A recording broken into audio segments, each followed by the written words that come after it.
Baik, mari kita akan bersatu dalam doa sebelum kita akan sama-sama merenungkan firman Tuhan malam hari ini. Bapa, kami sungguh sangat mengucap syukur oleh karena sungguh Engkau baik bagi kami. Engkau teramat baik bagi kami. Hari ini kami menikmati betapa baiknya Tuhan yang sangat luar biasa. Di mana hari ini kami memperingati puncak daripada pengorbanan kasih Yesus dalam hidup kami, yaitu Yesus rela menyerahkan nyawanya mati di atas kayu salib untuk pengampunan dosa kami, sehingga kami memperoleh jaminan untuk bisa memperoleh kehidupan yang kekal. Terima kasih Tuhan untuk hari ini kami boleh bersama-sama bersekutu, walaupun melalui virtual, melalui online, tapi kami percaya Tuhan hadirat-Mu menguasai setiap ruangan kami, di mana kami berada. Baik kami yang berada di Indonesia, maupun saudara-saudara kami yang berada di Belgia, Jerman, ataupun berbagai negara lain. Kami bersyukur Tuhan karena kesempatan kami boleh bersama-sama bersekutu, memperingati hari pengorbanan Tuhan Yesus Kristus bagi kehidupan kami. Saatnya kami akan membaca dan merenungkan firman. Kami mohon urapan kuasa-Mu, otoritas-Mu, menguasai, mengurapi kami, supaya firman Tuhan yang kami baca, yang kami renungkan, itu menjadi kebenaran yang mengubahkan, yang memberkati setiap kehidupan kami sekalian. Pakailah hamba-Mu dengan segala keterbatasan hamba-Mu untuk dapat menyampaikan kebenaran firman-Mu, dan firman-Mu itu menjadi berkat bagi kami. Dalam nama Tuhan Yesus, kami bersyukur dan siap mendengarkan firman. Haleluya, haleluya. Amin. Baik, shalom Bapak, Ibu, Saudara yang dikasihi Tuhan. Pertama-tama saya mohon maaf oleh karena saya agak terlambat masuk tadi. Hari ini pelayanan agak cukup padat. Dari pagi saya melayani di daerah Gunung Kidul, memimpin perjamuan. Sampai jam 10 saya lanjut ke Kaliurang. Gunung Kidul dan Kaliurang itu kalau Palu pasti tahu. Itu antara, apa itu ya, selatan dan utara. Ya, satu di atas gunung yang ada di bagian selatan, pinggir pantai. Satu lagi di bagian utara dari Yogyakarta. Dua-duanya gunung. Saya melayani di GBY Anugerah Gunung Belang, di dekat Gua Pindul. Lalu kemudian lanjut ke Kaliurang, retreat dari gereja kami, retreat Pasca, sampai jam 4 sore baru pulang ke rumah, sampai di rumah mandi, langsung melanjutkan pelayanan ucapan syukur ulang tahun, yang jam 6 harusnya dimulai, dan kemudian baru mulai tadi jam 6:30 karena ya biasa orang Indonesia punya kebiasaan jam karet. Dan sehingga saya agak telat pulang ke rumah dan kemudian baru masuk. Kedua, saya berterima kasih untuk kesempatan Pastor Lut dan Bu Rita, Pak Gem dan Bu Gem yang beri saya kesempatan untuk boleh menyampaikan firman Tuhan dalam pertemuan khusus kita malam ini.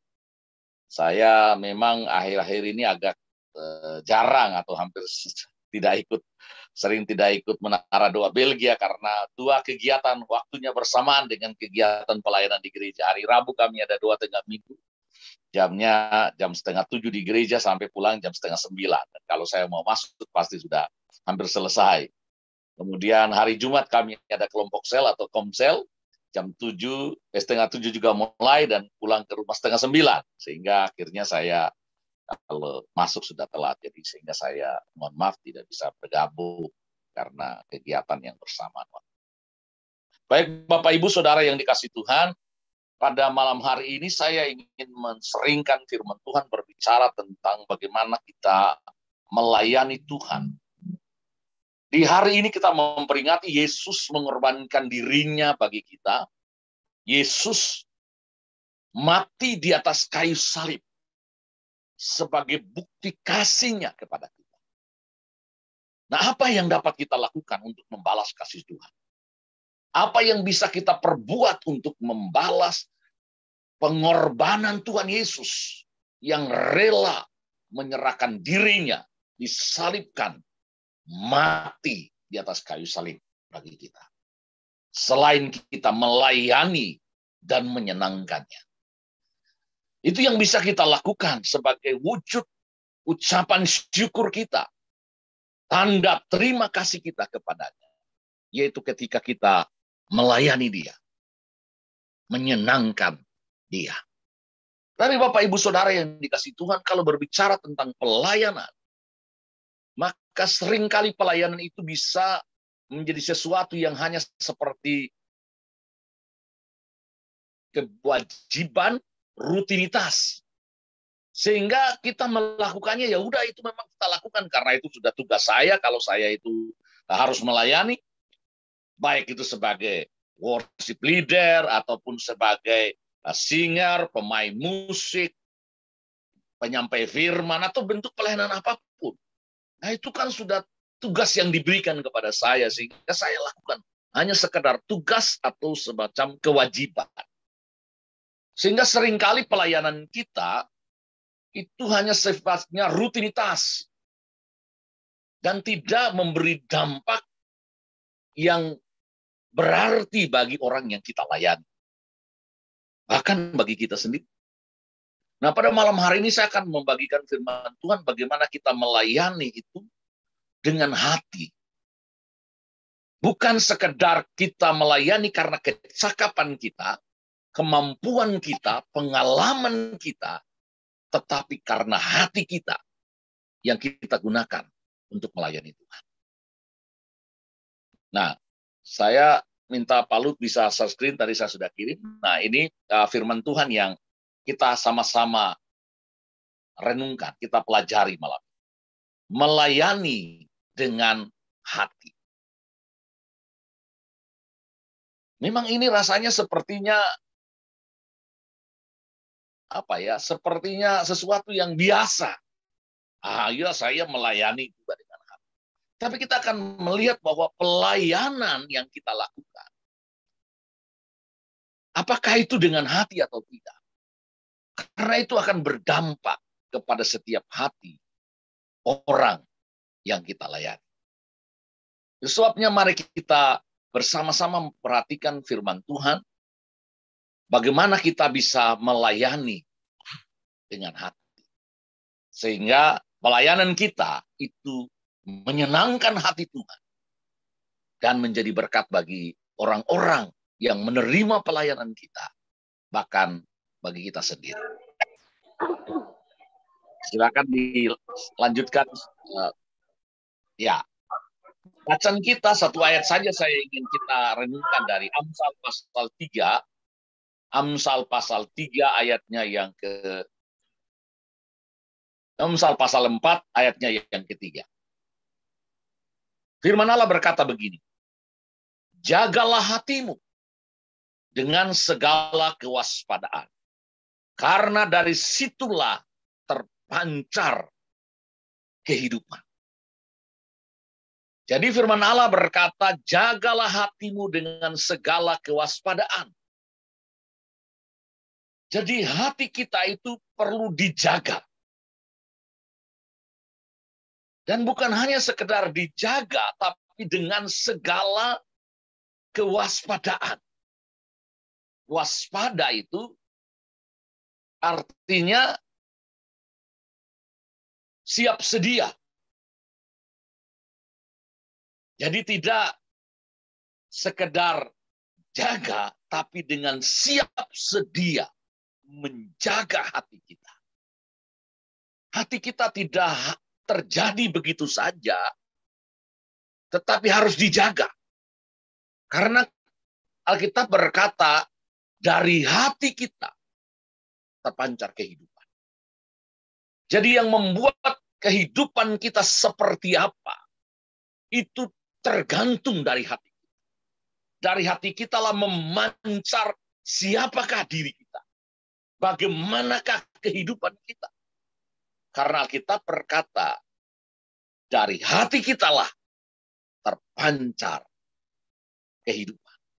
Kalau hati kita baik, maka kehidupan kita akan baik. Tapi kalau hati kita tidak baik, maka dampaknya juga pasti tidak baik. Jadi mari kita bersama-sama pastikan bahwa apa yang keluar, yang muncul, yang terlihat adalah dalam kehidupan kita adalah hasil atau sesuatu yang keluar dari hati kita. Ada beberapa alasan mengapa kita harus melayani Tuhan. Ini dasarnya dulu Bapak Ibu Saudara sebelum kita bicara tentang melayani dengan hati. Yang pertama Bapak Ibu Saudara, kita harus mengerti dan memahami bahwa saya dan Bapak Ibu Saudara diciptakan oleh Tuhan untuk melayani. Jadi kita itu dibuat oleh Tuhan, di-create oleh Tuhan, seperti apa adanya kita ini, dengan tujuan untuk melayani. Nah, Rick Warren dalam bukunya The Purpose Driven Life, hidup yang dikerahkan oleh tujuan, dia berkata, salah satu tujuan Tuhan menciptakan kita adalah untuk melayaninya. Sehingga kalau kita tidak melayani Tuhan, berarti kita disfungsi. Kita tidak menjalankan fungsi kita sebagaimana kita diciptakan untuk melayani. Kalau ada orang berkata, waduh, saya belum melayani, saya belum siap melayani. Nanti deh, ini sesuatu yang menyalahi maksud Tuhan menciptakan kita. Alasan yang kedua, mengapa kita harus melayani? Karena kita diselamatkan untuk melayani. Tuhan menciptakan kita dari awalnya untuk kita melayani, tapi karena dosa kita jatuh ke dalam dosa, kemudian kita itu jauh dari Tuhan. Kita itu tidak bisa lagi melayani Tuhan, kita tidak lagi berhubungan dengan Tuhan oleh karena dosa yang memisahkan kita. Maka Yesus datang ke dalam dunia. Dia menyelamatkan kita. Dia mengorbankan dirinya. Dia mati di atas kayu salib. Yang hari ini kita peringat pengorbanannya adalah semata-mata supaya kita melayani. Jadi kalau ada orang yang berkata, saya sudah diselamatkan, tapi dia tidak melayani Tuhan, dia sedang tidak menghargai keselamatan yang Tuhan berikan kepada. Karena Tuhan menyelamatkan kita untuk melayani dia. Dan kemudian alasan yang ketiga, mengapa kita harus melayani? Selain kita diciptakan untuk melayani, kita diselamatkan untuk melayani, kita dipanggil. Nah ini lebih spesifik lagi, kita dipanggil untuk melayani. Diciptakan untuk melayani, diselamatkan, kemudian dipanggil. Jadi setiap kita mendapatkan panggilan untuk melayani. Nah ini seringkali disalahpahami bahwa orang yang dipanggil melayani adalah mereka yang disebut pendeta, gembala sidang, atau diakon, penginjil, atau jabatan-jabatan gerejawi yang lain. Baru disebut ini panggilan Tuhan untuk melayani. Padahal semua orang percaya yang diciptakan, yang diselamatkan, itu dipanggil untuk melayani. Dan alasan yang terakhir, yang keempat. Ada banyak alasan, tapi 4 alasan ini yang saya jelas secara dasar. Mengapa kita harus melayani? Yaitu kita diperintahkan. Nah ini, untuk melayani. Bukan saja diciptakan, untuk diselamatkan, melayani, dipanggil. Tapi ini yang keempat ini, yang perlu diperhatikan. Yaitu saudara dan saya, Bapak Ibu dan saya, diperintahkan. Jadi kita itu bukan sekedar melayani, tapi itu atas perintah. Dan kalau perintah itu tidak boleh dilanggar, perintah itu tidak boleh tidak dilakukan. Sebab kalau tidak dilakukan, berarti pelanggaran sebuah perintah. Dan pasti kalau ada pelanggaran, pasti ada sanksinya. Jadi Bapak Ibu Saudara yang dikasih Tuhan, inilah 4 alasan mengapa kita harus melayani. Lalu kemudian kita akan melihat prinsip dasar untuk kehidupan kita melayani Tuhan. Kalau tadi alasan kita melayani, ini prinsip dasarnya, yaitu Allah tidak pernah menyuruh kita tanpa melengkapi untuk melayani. Perhatikan bahwa Allah tidak pernah menyuruh kita melayaninya tanpa ia memperlengkapi kita. Jadi kalau dia perintahkan kita melayani, dia sudah tahu bahwa kita itu sudah siap melayani. Karena dia sudah melengkapi kita. Sama seperti seorang prajurit yang diperintah oleh komandannya untuk maju berperang. Dia tahu bahwa prajurit itu sudah punya perlengkapan untuk bisa menghadapi peperangan. Nah, saya sebut dengan istilah yang disebutkan oleh Rick Warren dalam bukunya The Purpose Driven Life. Allah melengkapi kita dengan SHAPE. SHAPE itu singkatan dari SHAPE. Nah, SHAPE itu yang pertama, S adalah spiritual gift atau karunia rohani. Jadi setiap kita, Bapak Ibu Saudara, tidak ada yang tidak punya karunia. Tuhan memberikan kepada kita, memperlengkapi kita dengan karunia rohani, spiritual gift untuk melayani dia. Maka Alkitab berkata, tidak ada orang yang tidak mendapatkan karunia atau talenta, minimal 1 talenta. Jadi kalau ada orang berkata, waduh saya tidak punya karunia untuk melayani. Nah itu dia bohong. Karena setiap orang pasti diberi karunia, minimal 1. Bahkan kalau kita menggunakan karunia itu, atau talenta itu, kalau kita baca dalam perumpamaan tentang talenta, itu hasilnya akan bermultiplikasi. 2 menjadi 4, 4 menjadi 8. Tapi kalau tidak digunakan, dikubur, Tuhan mengambilnya. Dan kita disebut hamba yang jahat. Jadi Tuhan melengkapi kita dengan spiritual atau karunia rohani. Yang kedua, hanya adalah heart atau hati. Jadi Tuhan memberi hatinya kepada kita. Tuhan menciptakan hati kita. Tuhan memberi hatinya kepada kita untuk melayani. Dan setiap kita diberi hati. Hati Tuhan itu sudah ditaruh dalam hati kita. Dan Tuhan menciptakan hati kita begitu khusus untuk melayani. Dan yang berikutnya, A, adalah abilities atau kemampuan.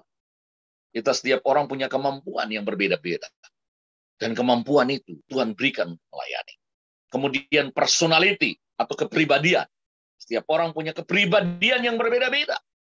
Dan setiap kepribadian yang berbeda itu sebagai sesuatu yang bersinergi untuk melayani. Kalau semua pribadinya sama, ya nggak bisa melayani dengan maksimal. Karena pasti kita menghadapi situasi di mana ada kepribadian tertentu yang dapat menunjang satu dengan yang lain dalam pengalaman, dalam pelayanan. Dan yang terakhir, experience, yaitu pengalaman. Tuhan memberikan kita banyak pengalaman. Dan pengalaman-pengalaman yang Tuhan berikan kepada kita itu adalah untuk melayani.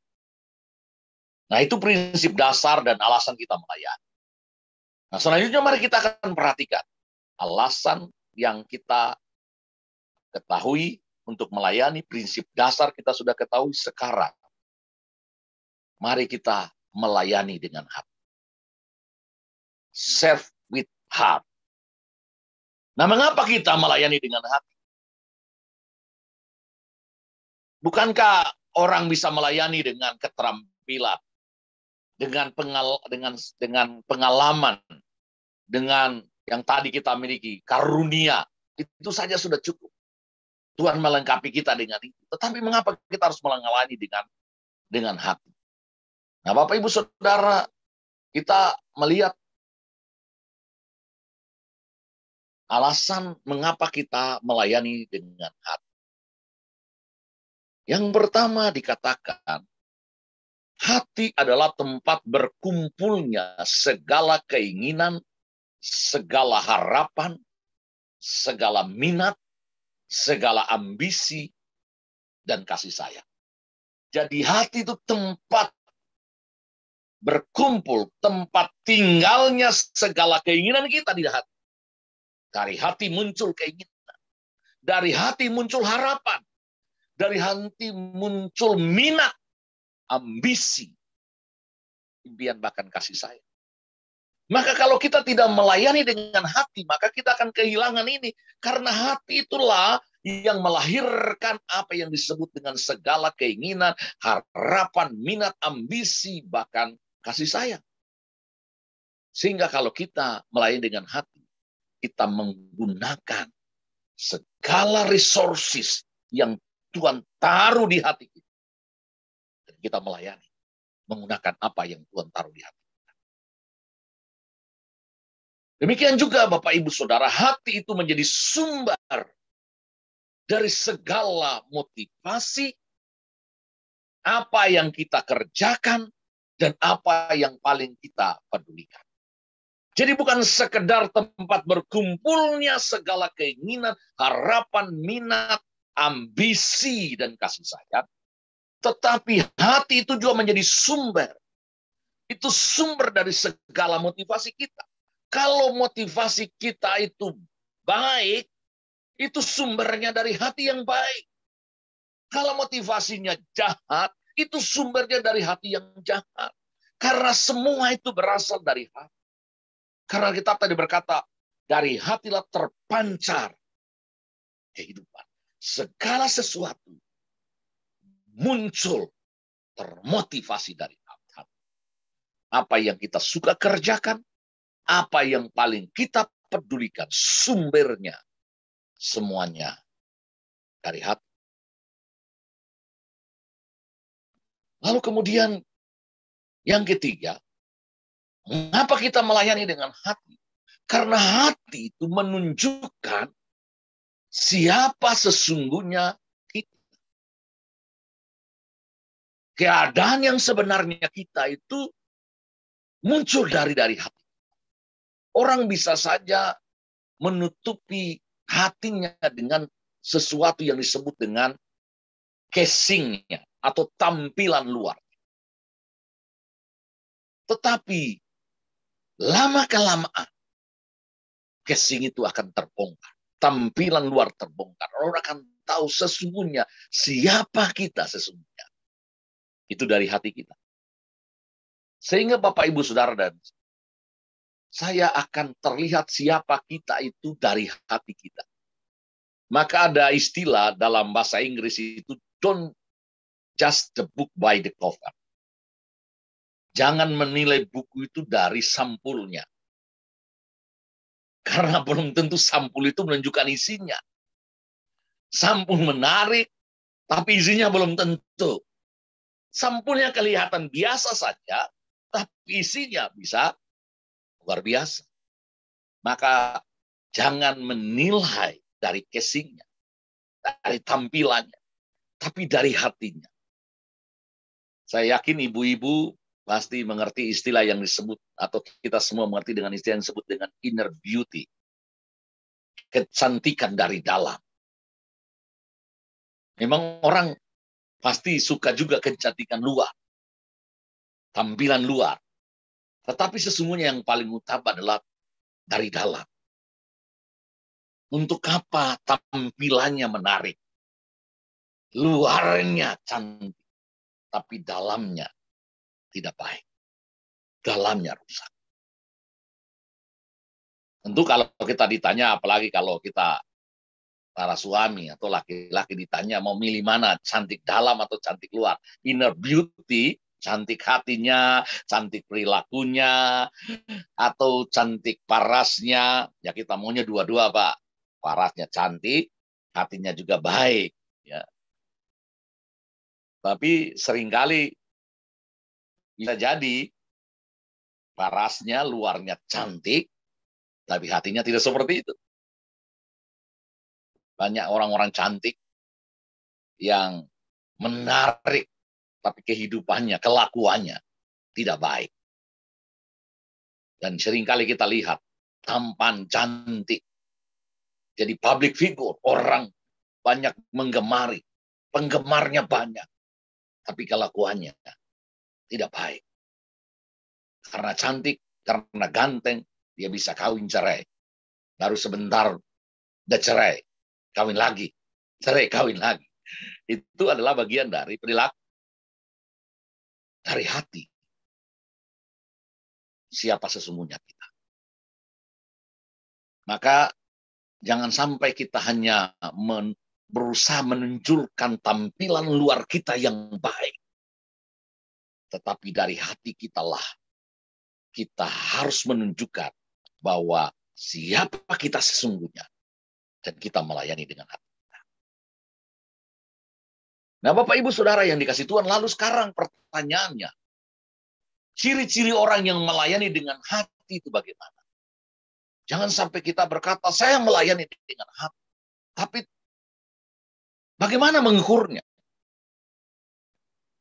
Karena ada pepatah yang berkata, dalam laut dapat diduga, dalam hati siapa tahu. Laut terdalam di Indonesia itu ada di Maluku, yaitu di Pulau Banda. Katanya yang paling dalam di Indonesia. Tapi bisa diukur kedalaman. Bisa tahu berapa dalam Laut Banda. Tapi hati kita tidak ada yang bisa mengukur. Apakah Bu Lida bisa mengukur hati saya? Seperti apa hati saya? Pasti susah ya. Saya juga nggak bisa mengukur bagaimana hatinya Bu Lida. Yang paling tahu hatinya Bu Lida adalah Bu Lida sendiri dan Tuhan. Karena Tuhan Maha tahu. Yang lain belum tentu, kita hanya bisa menebak. Tapi kalau kita melakukan sesuatu dari hati, akan terlihat ciri orang yang melayani dengan hati akan terlihat. Karena dia akan terpancar. Nah, ciri orang yang melayani dengan hati, yang pertama itu adalah antusias. Kita akan melakukan segala sesuatu yang kita suka, sehingga tidak perlu orang lain mendorong-dorong dan memberi motivasi. Karena kita melakukannya dengan senang hati. Karena itu kita suka, kita senangi, maka kita antusias. Tanpa didorong-dorong, ayo dong, baru maju. Tanpa harus dimotivasi dulu dong, baru maju. Jadi seolah-olah itu maju karena dorongan. Maju melakukan sesuatu karena sesuatu yang seperti memaksa kita. Dan kalau orang yang melayani tidak dengan hati akan kelihatan. Lama-lama dia melakukannya dengan tidak lagi antusias. Tidak lagi bersemangat. Awalnya bersemangat. Awalnya antusias. Tapi lama-lama mengalami degradasi. Mengalami penurunan. Semangatnya. Antusiasnya. Karena itu terjadi karena dorongan. Karena paksaan. Dari luar, bukan dari hatinya. Yang membuat dia mau melayani. Kalau itu dari hati yang muncul, maka dia akan mengalami antusias, sukacita melayani, sekalipun dia ditekan, sekalipun dia mendapatkan tantangan, mendapatkan cemoohan, dan mendapatkan berbagai macam keadaan yang buruk. Tapi karena itu dia sudah melayani dengan hati, maka dia akan antusias melayani. Jadi ciri orang yang melayani dengan hati adalah orang yang antusias. Kalau sudah tidak antusias, berarti hatinya sudah nggak di situ. Karena udah nggak senang, kan? Kalau hati senang, kita berkata hati yang gembira itu obat. Kalau kita gembira, hatinya sukacita, maka kita akan melayani dengan baik. Tapi kalau hati kita sedang dongkol, hati kita sedang marah, hati kita sedang jengkel, hati kita sedang tidak suka, maka kita akan melakukan seperti terpaksa. Dan kelihatannya kita berdiri melakukan pelayanan, tapi sesungguhnya hati kita sedang dalam gejolak yang tidak baik. Dan itu seringkali terjadi. Dan itu seharusnya tidak terjadi. Kami baru retreat tadi, retreat Pasca. Dan kita membuat kegiatan retreat Paskah sebagai retreat pemulihan. Supaya setiap jemaat Tuhan mengalami pemulihan dalam keluarganya. Kemudian berdampak pada gereja. Pemulihan suami dan istri. Pemulihan orang tua dengan anak. Anak dengan orang tua. Dan kalau itu sudah dipulihkan, pasti dampaknya gereja akan dipulihkan. Gereja akan maju. Gereja akan diberkati. Karena hati sudah dipulihkan. Jadi, ciri hal pertama kalau kita melayani dengan hati adalah antusias. Yang kedua, ciri kalau orang melayani dengan hati adalah keefektifan. Hasrat yang kuat menjadikan seseorang melakukan segala sesuatu dengan sempurna atau yang terbaik, the best. Jadi kalau orang itu melayani dengan hati, maka apa yang dia kerjakan itu akan membawa dampak efektif karena dia melakukan dengan hasrat keinginan yang kuat dari hatinya. Sehingga dia melakukan segala sesuatu dengan sebaik mungkin. Bahkan dia memberikan yang terbaik dan yang sempurna. Jangan kita melakukan sesuatu asal melakukan. Kita akan melihat ada ciri orang yang melakukannya tidak dengan hati. Tidak efektif. Habis waktu, habis tenaga, habis pikiran, habis biaya. Tapi nggak efektif. Karena itu tidak keluar dari hati. Tidak muncul dari hasrat yang kuat. Yang muncul dari hati untuk melakukan. Sehingga dia tidak melakukan yang terbaik. Yang penting melakukan. Yang penting jalan. Tapi bukan yang terbaik. Bapak, Ibu, Saudara, kita selalu ingin sesuatu yang Tuhan buat kepada kita yang terbaik. Tapi apakah kita melakukan kepada Tuhan yang terbaik? Jangan kita ingin yang terbaik dari Tuhan, tapi kita melakukan kepada Tuhan asal-asalan. Seringkali begitu. Kita mengharapkan yang terbaik orang buat kepada kita, tapi kita melakukan kepada orang bukan yang terbaik. Padahal kita berkata dalam Injil Matius 7 ayat 7 bahwa apapun juga yang kamu ingin orang perbuat kepadamu, perbuatlah juga kepada mereka. Jadi apa yang kita ingin orang perbuat kepada kita, perbuat juga sama seperti apa yang kita inginkan orang perbuat kepada kita, perbuat juga kepada mereka. Kalau kita tidak ingin disakiti, jangan menyakiti. Kalau kita tidak ingin dikecewakan, jangan mengecewakan. Kalau kita ingin orang menyayangi kita, sayangilah orang lain. Kalau kita ingin orang memberkati kita, berkatilah orang lain. Sehingga sesuatu yang kita lakukan itu adalah yang terbaik. The best seperti yang kita inginkan. Nah, Bapak Ibu Saudara, maka kalau kita melakukan pelayanan dengan hati, dengan dua ciri itu, maka kita akan menang atas spirit of mediocrity.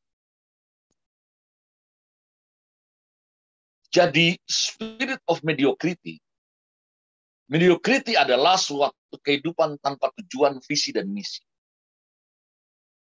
Jadi kalau orang itu punya spirit mediocrity, itu dia melakukan segala sesuatu tanpa tujuan. Asal jalan aja lah. Tanpa visi yang jelas, tanpa misi yang jelas. Pokoknya jalan saja. Dan ini spirit mediocrity. Karena orang melakukan tidak dengan hati, akhirnya melakukan segala sesuatu dengan spirit mediocrity. Tidak jelas apa tujuannya, tidak jelas apa visinya, tidak jelas apa misinya. Pokoknya jalan saja. Dan itu adalah spirit mediocrity. Kalau orang melakukan tidak dengan hati. Jadi Bapak Ibu Saudara, memahami kehidupan kekristenan tanpa memahami rencana Allah dalam hidupnya adalah membuat orang hanya melewati kehidupan tanpa nilai yang diberikan dalam kehidupan. Dan orang-orang yang di sekitarnya, bahkan dirinya sendiri, dia tidak akan mengalami kehidupan yang bermakna. Karena dia punya spirit mediocrity. Nah, medio itu adalah setengah, medium, setengah, medio. Jadi segala sesuatu itu setengah-setengah. Kalau Wahyu berkata orang itu mediocre itu seperti disebut orang yang kasihnya tidak panas, tidak dingin, alias suam-suam. Nah, orang yang kasihnya tidak panas, tidak dingin, atau medio kasihnya, mediocrity, itu orang yang kita berkata orang yang akan dimuntahkan. Karena spiritnya spirit mediocrity. Tuhan tidak ingin kita punya spirit mediocrity. Spirit setengah-setengah. Tapi spirit of excellence. Spirit yang terbaik, yang sempurna, yang maksimal. Yang Tuhan ingin. Sehingga kita akan menang dari apa yang disebut dengan spirit of mediocrity. Nah, ciri-ciri spirit of mediocrity itu apa? Supaya jangan sampai ini terjadi dalam hidup kita dan itu membuat kita tidak melayani dengan maksimal. Yang pertama disebut netral. Ya udahlah, netral aja lah. Daripada saya nanti dianggap pro sana, pro sini, netral saja. Nah, orang yang suka netral itu seringkali mempunyai spirit of mediocrity. Nggak punya pendirian, nggak punya prinsip. Udahlah, saya netral aja, abstain aja. Nah, kalau orang yang cuma maunya netral, abstain, tidak membuat pendapat, ya itu orang yang punya spirit of mediocrity. Ya datar-datar aja. Ya kalau ya Alkitab berkata, kalau tidak ya tidak, enggak bisa. Ya udahlah, enggak bisa abu-abu. Kalau hitam-hitam, putih-putih. Jangan abu-abu. Itu netral. Alkitab berkata, kalau ya katakan, kalau tidak katakan tidak. Yang lain daripada itu datangnya dari si jahat. Jadi kalau ya tetapi kita bilang tidak, ya tidak benar. Ini Pastor Lut orang Jawa. Di sini siapa lagi yang orang Jawa ya? Yang mengerti prinsip Jawa ini. Apa ini? Di sini yang orang Jawa. Saya tinggal di Jawa sudah 30 tahun. Jadi saya belajar banyak filosofi dan prinsip Jawa. Dulu saya pernah ngomong apa yang disebut dengan orang yang percaya itu seperti orang yang orang Jawa bilang pasrah bongkoan. Nah, kalau di Jawa itu ada istilah nge mboten kepangge. Nah, itu Pastor Lut yang paling tahu. Nge mboten kepangge. Pak Paulus ketawa. Tahu enggak Pak Paulus? Nge mboten kepangge itu. Nge, Pak. Nge. Tapi belakangnya mboten.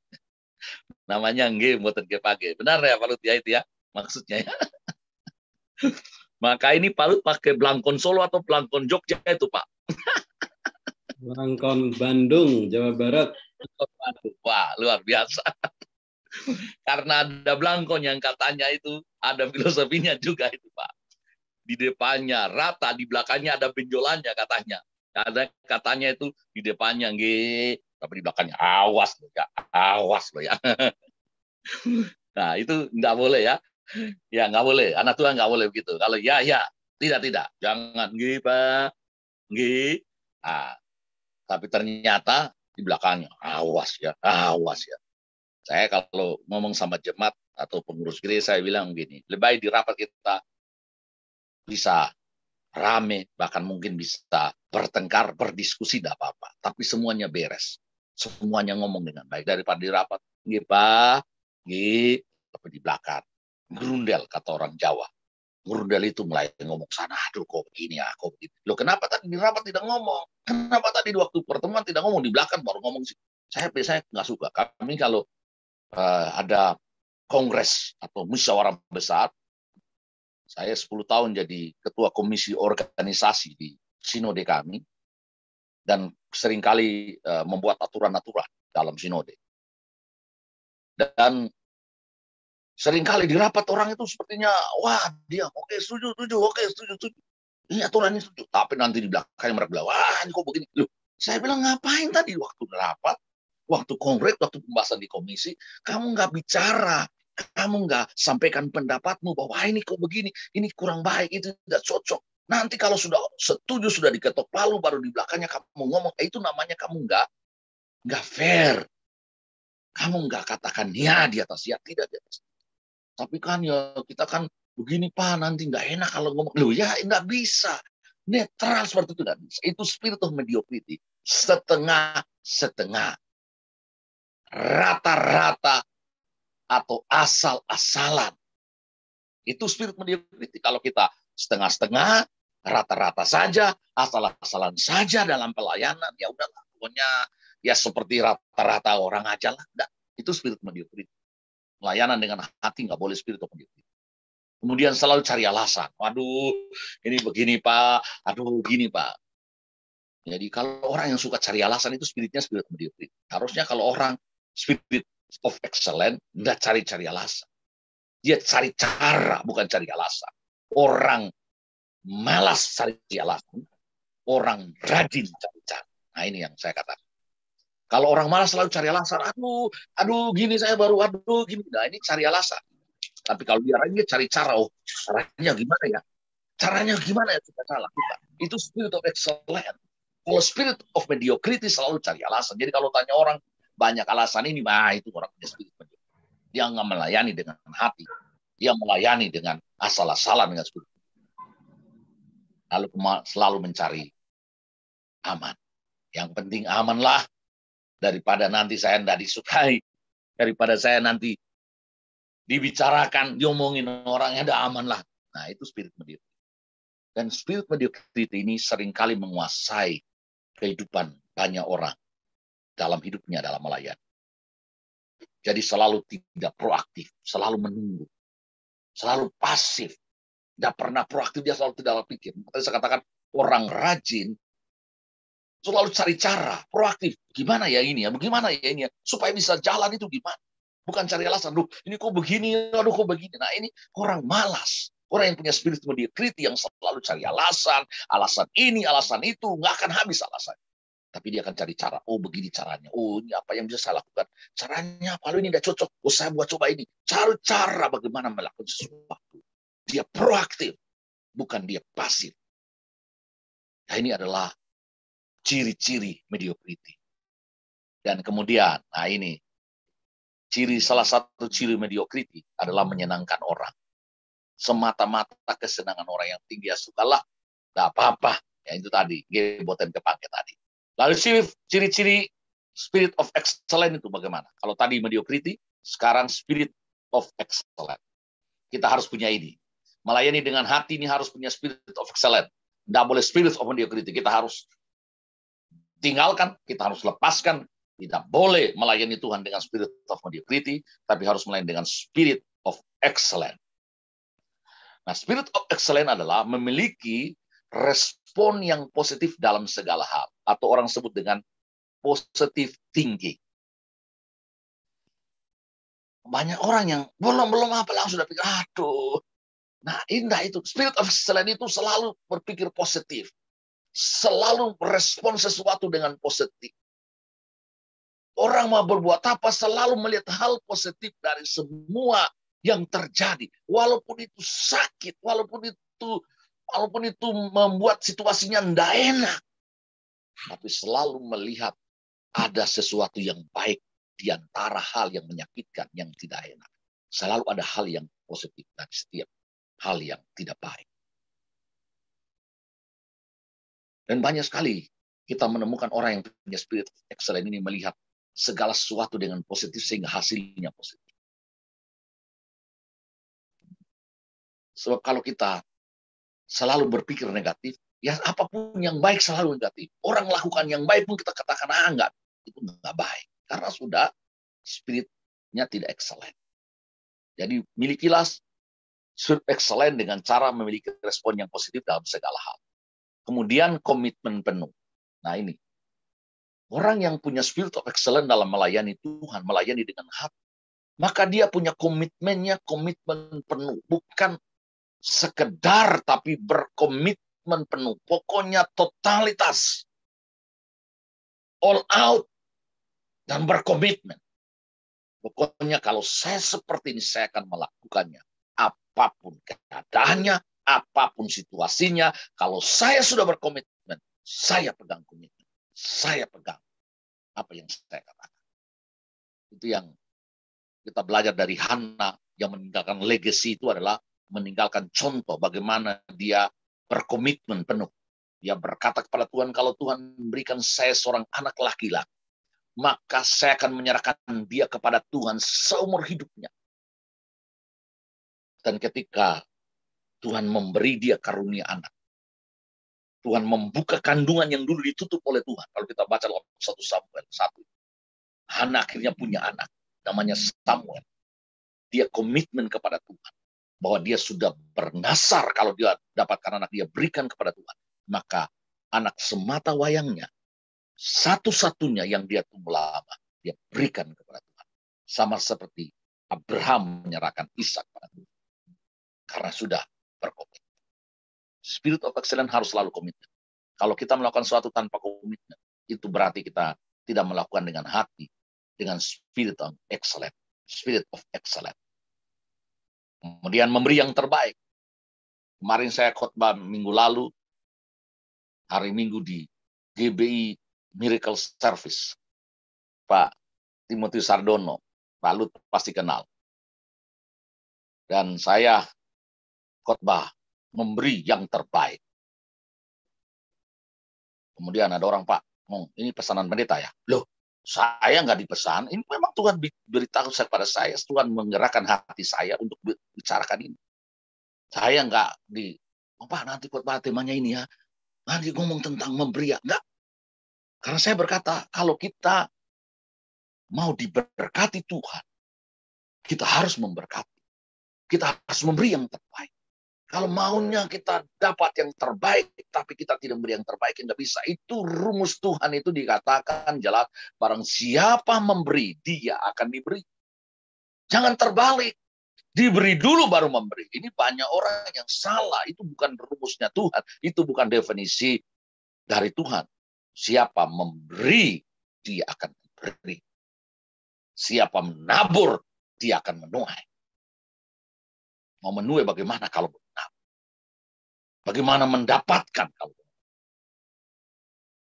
Dan seringkali Bapak Ibu Saudara, kalau saya khotbah tentang memberi ini, sering orang berpikir, wah, pendeta mau dapat sesuatu, mau dapat perpuluhan atau tanda kasihnya naik, maka khotbah memberi. Saya bilang, kamu salah. Kalau saya tidak mengajarkan jemaat umat Tuhan untuk memberi, saya membiarkan mereka tidak diberkati. Saya membiarkan hidup mereka tidak dapat berkat. Karena Alkitab mengajarkan, siapa memberi, dia akan diberi. Kalau mereka tidak belajar memberi, kapan mereka akan mendapatkan dari itu? Tidak akan pernah mendapatkan. Kalau mereka tidak menabur, kapan mereka akan menabur? Dan kalau kita baca dalam Malaki pasal 3 berbicara tentang persembahan persepuluhan, Tuhan berkata, kenapa Tuhan marah kepada orang-orang Israel karena mereka tidak memberi persembahan perpuluhan kepada Tuhan. Akhirnya Tuhan memberikan belalang pelahap untuk memakan habis hasil tanaman. Kadang-kadang ada orang yang lupa, siapa uangnya sudah habis, tidak cukup. Ya, uangnya habis, uang berapapun kalau kamu tidak memberi kepada Tuhan, ya Tuhan beri belalang pelahap. Kantongmu seperti kantung bolong, masuk kantong keluar lagi. Karena apa? Tuhan biarkan belalang pelahap itu mengelahap habis. Jadi kalau kamu memberi, Tuhan akan menghardik belalang pelahap. Dan kantongmu tidak bolong. Walaupun sedikit, Tuhan cukupkan, Tuhan berkati. Maka kita belajar memberi yang terbaik. Kemudian, spirit of excellence adalah siap bertanggung jawab. Orang yang melayani dengan hati selalu siap bertanggung jawab. Dia nggak lari dari tanggung jawab. Kalau ada masalah, ada persoalan, saya bertanggung jawab. Bukan saya lari ketika ada masalah, tapi saya bertanggung jawab karena saya punya spirit of excellence. Saya melayani dengan hati. Selalu bertanggung jawab. Apapun keadaan. Komandan itu selalu bertanggung jawab. Bukan lari dan menyalahkan anak buah. Nah, itu adalah spirit of excellence. Orang yang melayani dengan hati punya spirit of excellence dan akan selalu bertanggung jawab dalam melakukan segala sesuatu. Dia akan melakukan dengan penuh tanggung jawab. Karena dia tahu bahwa dia melakukannya bukan untuk semata-mata bagi manusia, tapi bagi Tuhan ketika dia melakukan.